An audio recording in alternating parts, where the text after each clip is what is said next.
tell you this, more deficit has accumulated under Donald Trump than the other president in American history, but I'm glad that you're on the fiscal responsibility bandwagon. You're reading these polls, and I'm reading the polls saying the Democrats are 13 points up in the congressional generic, that Donald Trump has the lowest approval rating of any president at this point in his presidency in American history.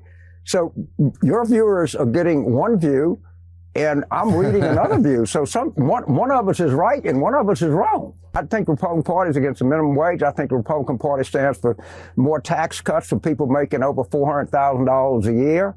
I think the Republican Party wants to get rid of a woman's right to choose. I think the Republican Party wants to destroy Medicaid. I think the Republican Party would like to get rid of Medicare if they possibly can. I think the Republican Party supports Vladimir Putin.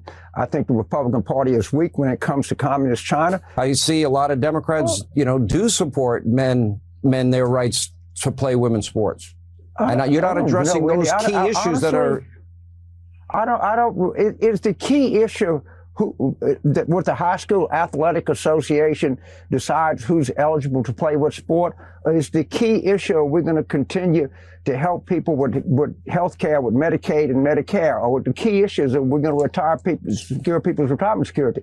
The key issue is in this century, under Democratic presidents, 50 million jobs have been created and 1 million jobs under Republicans. I think most Democrats that I know want to create jobs, create opportunity for people, and create opportunity for young people. I don't know of anybody that's sitting there worrying about who plays in the high school track meet. I see you got USAID up there.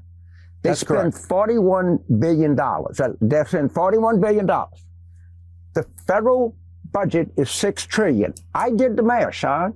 It actually comes to something like 0.014%.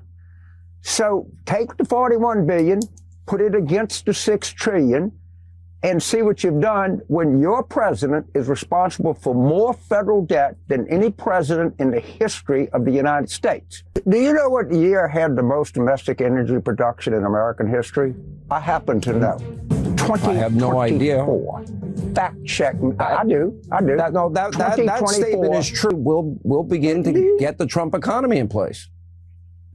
Do you know what year had the most domestic energy production in American history? They want lower energy prices. They want the economy fixed. And you're right, it's going to take a little bit of time. We have to get reconciliation passed. Democrats won't help with any of that.